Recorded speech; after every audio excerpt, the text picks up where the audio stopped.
Saben, hoy salí a caminar y me puse a pensar sobre los medios de comunicación, el diario, la radio y la tele, y me puse a investigar en mi celular sobre el telégrafo, el cual realmente se llama telégrafo eléctrico, y me di cuenta que antes del telégrafo eléctrico existió otra cosa, el telégrafo óptico, un pionero de la telecomunicación, así que sin más que añadir. Buenos días, tardes, o noches mis queridos oyentes, hoy les vengo a hablar sobre un tema que tiene que ver con las telecomunicaciones. El cual es, el telégrafo óptico.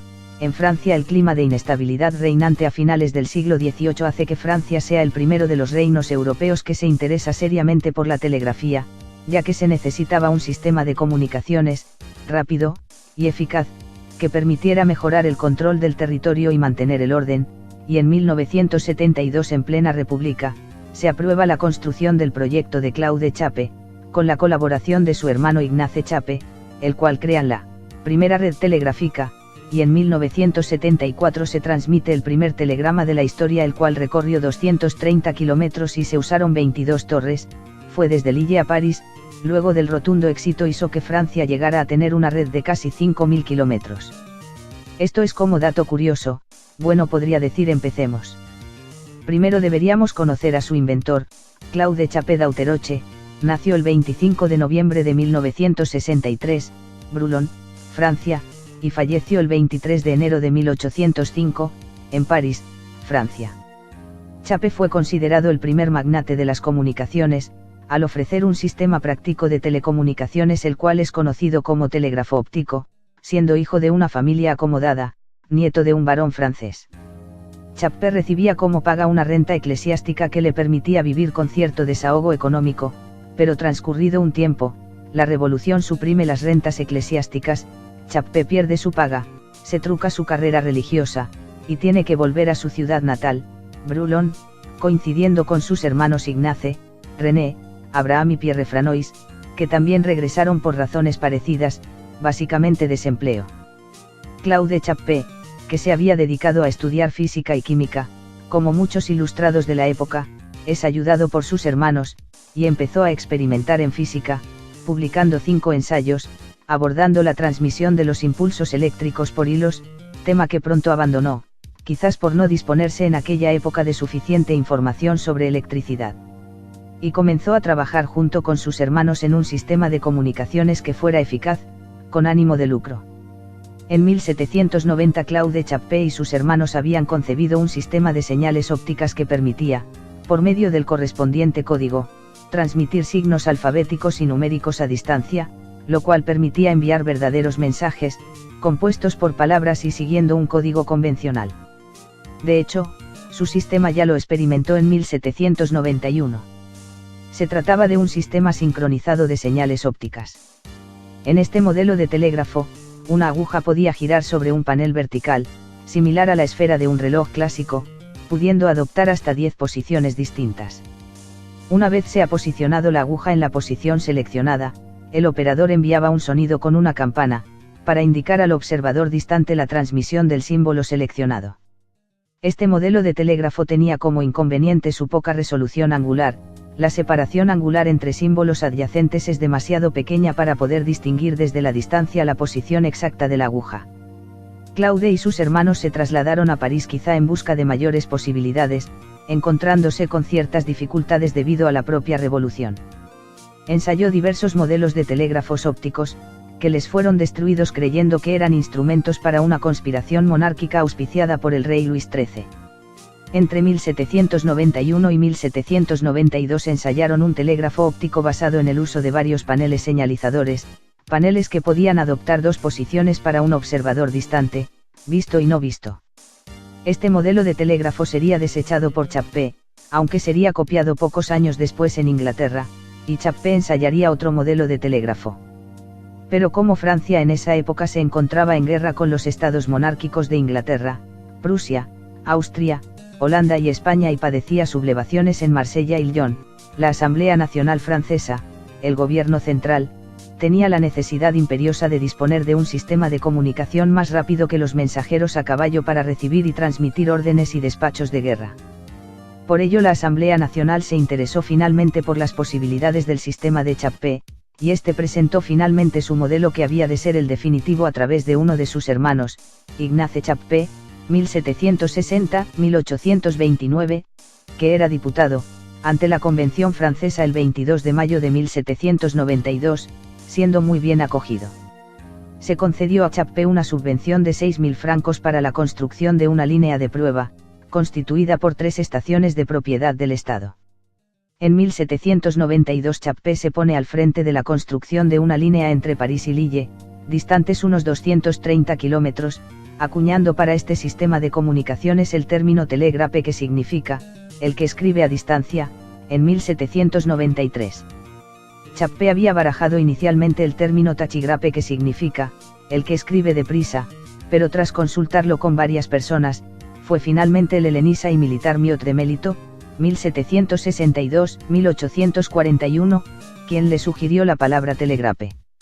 La línea París-Lille, de 230 kilómetros, estaba montada sobre 22 torres, la última de las cuales estaba ubicada en la cúpula del Palacio del Louvre, al cual incluso realzaba. Las torres constituían las distintas estaciones de la línea, unas se construyeron a tal efecto, y otras se ubicaron en edificios prominentes. Era condición necesaria que cada torre tuviera a la vista a la torre anterior y a la siguiente.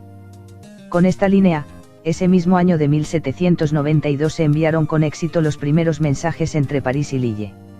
Los trabajos de Chappé le son recompensados en 1793 nombrándole ingeniero telegrafista, siendo el suyo el primer título mundial de ingeniero radiotelegrafista. El 19 de julio de 1794 la Convención, gobierno francés, recibe el primer telegrama de la historia, en cuyo texto se anunciaba la toma por parte del ejército republicano francés de la plaza fuerte de Condé-sur-l'Escaut, hasta entonces en poder de las fuerzas austríacas. El mensaje decía: Condé de nuevo en nuestro poder, la guarnición enemiga se ha rendido esta mañana. La noticia había sido transmitida hasta París desde la ciudad de Lille, por la citada línea de telegrafía óptica, y llegó a París en menos de una hora después del acontecimiento. Este éxito hizo que rápidamente se construyeran otras líneas, incluida la línea París-Toulon. Incluso en noviembre de 1794 una línea unía Francia con Austria, pudiendo enviarse un mensaje a lo largo de toda la línea en 3 horas, normalmente con los medios de la época tardaba 3 días en ser entregado. El sistema de Chappé fue conocido casi desde sus inicios en otros países gracias a los informes de este avance tecnológico de sus servicios de información y espionaje, por lo que el sistema fue copiado en unos países europeos y en otros realizaron sus propios sistemas de telegrafía óptica. El segundo en establecer una red de telegrafía óptica fue Suecia, casi a la par que Hungría. España, el Reino Unido y Alemania tampoco tardarían en dotarse de este sistema de comunicación. En Estados Unidos se comenzó a principios del siglo XIX a establecer una red de telegrafía en la costa este, aunque no llegaría a tener relevancia ya que nunca llegó a abarcar una parte apreciable de su territorio. Francia estaba en situación de guerra permanente con Inglaterra, y su situación política interior se tranquilizó en 1802, y a consecuencia de ello dejan de usarse muchas de las líneas telegráficas de Chappé, excepto la de Brest, que era usada y financiada por la Armada francesa. En 1804 Napoleón se autoproclamó emperador en Francia y entró en guerras con varios países europeos, y tuvo gran confianza en el sistema de Chappé como medio para coordinar el imperio y el ejército, y multiplicó las líneas telegráficas. En 1812 encargó el desarrollo de un telégrafo móvil para desplazar a los frentes de guerra. Napoleón hizo buen uso de una red de telégrafos móviles durante su campaña de Rusia, aunque esta acabara siendo un desastre por culpa del duro invierno ruso. Cuando a mediados del siglo XIX apareció la telegrafía eléctrica, en Francia el entramado de las líneas de telegrafía óptica alcanzaba casi los 5.000 kilómetros, con más de 534 estaciones, y unía en una gran red 30 ciudades con la capital, París. La red francesa constaba entonces de 3 líneas que salían de París, una hacia el norte, otra hacia el este, y otra hacia Bretaña.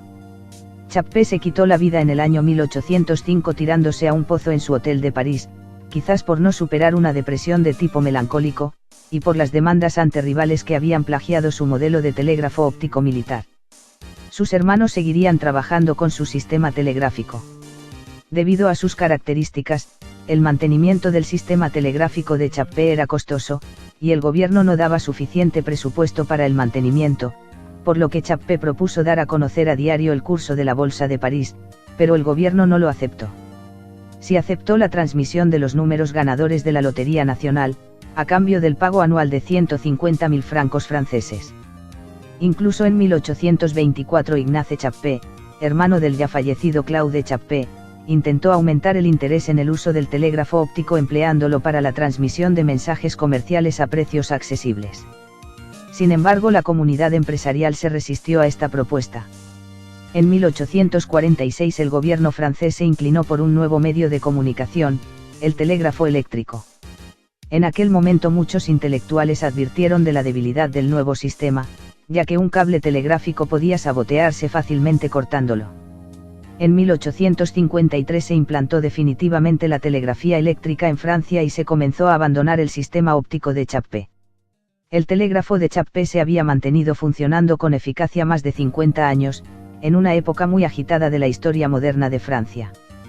Cuando comenzaron a desarrollar los hermanos Chappé un modelo de telégrafo óptico, determinaron experimentalmente que era más fácil ver y distinguir en la distancia ángulos en una vara que la presencia o ausencia de paneles señalizadores, por lo que el telégrafo de Chappé se desarrolló siguiendo el principio de una vara señalizadora que podía cambiar de posición. Sintetizando, el telégrafo de Chappé constaba de un mástil situado en la cúspide de una torreta, en cuyo extremo superior podía bascular, mediante un eje central, un travesaño de 4,25 metros de largo, denominado regulador. En sus extremos el regulador llevaba otros dos travesaños más pequeños, de 1,8 metros de largo, pintados de negro y también giratorios sobre un eje, llamados indicadores. Regulador e indicadores eran manejados por el operario de la torre donde estaban montados a través de un sistema de cuerdas y poleas, una polea por cada elemento giratorio, y estaban bien contrapesados, por lo que el operador podía manejar el conjunto con solo dos manijas. Al mecanismo de manubrios, cuerdas, poleas y contrapesos que movían el regulador y los indicadores se acoplaba también dentro de la torreta a una maqueta pequeña del telégrafo, de manera que ésta reproducía y mostraba al operador de la torre en todo momento cuál era la posición de los distintos brazos del telégrafo. Este mecanismo fue desarrollado para Chappé por el relojero suizo-francés Abraham Louis Breguet en 1792. Durante los 50 años que duró el uso del telégrafo de Chappé se emplearon diversos sistemas de codificación, desde un primitivo código alfabético, desechado rápidamente por su lentitud, hasta varios compendiados en diccionarios que permitían cifrar un número finito de expresiones. El código utilizado al principio fue silábico. Cada una de las 98 combinaciones se correspondía con una sílaba, adoptando un código similar al de la taquigrafía. Más tarde se pasó a códigos de vocabulario, según número de página en un libro y número de orden de la palabra en ella. El que más se empleó utilizaba un diccionario de 92 páginas con 92 palabras por página, lo que hacía un vocabulario de 8.464 palabras. Cada palabra se transmitía con dos signos, el primero para indicar la página del libro de códigos y la segunda para indicar el número de orden en dicha página que ocupaba la palabra transmitida. Para esta codificación se empleaban 92 de los 98 signos o señales que permitía el telégrafo, y los 6 signos restantes se emplearon para señales auxiliares del sistema telegráfico. El sistema de Chappé era un tanto engorroso, había que visualizar y memorizar cada uno de los signos recibidos, buscarlo en el libro de códigos, y volverlo a transmitir moviendo los manubrios que desde la torre controlaban regulador e indicadores. Una vez transmitido un signo, la torre receptora debía de repetirlo, con lo que en la torre transmisora se confirmaba que la receptora lo había recibido bien, y podía pasar a transmitir el siguiente signo. Para transmitir un signo, el operador debía colocar primero el travesaño regulador en una de las dos posiciones de servicio, regulador inclinado 45 grados, y a continuación, colocar los dos travesaños indicadores en las posiciones adecuadas. Una vez realizado esto, se llevaba el regulador a la posición horizontal o vertical, según el símbolo a transmitir, las cuales servían además como validación del símbolo. Con todo, el sistema era lo suficientemente rápido para transmitir frases más usuales del lenguaje corriente. Aunque el sistema de Chappé contaba con la limitación debida a las condiciones meteorológicas adversas, la experiencia y habilidad de los operadores franceses era tal que una noticia tardaba en recorrer los más de 1000 kilómetros que separan Marsella de París en no más de media hora. Como curiosidad, cada uno de los símbolos transmitidos requería unos 20 segundos en cada torre, tiempo necesario para posicionar los travesaños del telégrafo. Además, el sistema se podía hacer fácilmente portátil y de hecho el ejército francés lo usó de esta manera, una estación telegráfica se podía transportar e instalar fácilmente. Pero también tenía sus problemas. Uno de los mayores problemas que presentaba el telégrafo óptico de Chappé, y por extensión, los que le sucedieron en otros países de Europa, era que los símbolos o señales producidos por el telégrafo eran planos, por lo que habían de ser mirados de frente para ser leídos bien. Un telégrafo óptico visto desde posiciones laterales no presentaba información alguna, o era difícil de leerse correctamente, como puede imaginarse. Esto obligaba a que los trazados de las líneas de telegrafía óptica fuesen casi rectilíneos y el tener que dar una curva en el trayecto era realmente complicado. De todos los sistemas de telegrafía óptica que existirían en Europa, los ideados por los españoles Betancourt y Pormate fueron los que admitían mayor ángulo de visión, muy superior a la del telégrafo de Chappé, por lo que ambos sistemas serían muy elogiados en círculos científicos del continente. Pero el que quizá era el mayor inconveniente de los sistemas de telegrafía óptica era el derivado de las lógicas inconveniencias de su medio. De noche eran poco fiables y aunque se hicieron experimentos fijando faroles a los elementos señalizadores de los telégrafos, lo cierto es que ninguno de los prototipos superaría la prueba con resultados satisfactorios en ningún país de Europa. Por otro lado, con lluvia intensa, niebla, nieve o calima se hacían prácticamente invisibles las estaciones contiguas, por lo que la transmisión había de ser interrumpida. En conclusión, el telégrafo óptico fue un gran avance para la época y permite mandar y recibir mensajes en un tiempo muchísimo menor de lo que tardaría a caballo, y como todo buen inventor sufrió plagios y denuncias falsas. Muchas gracias por ver este vídeo. Nos vemos en la próxima.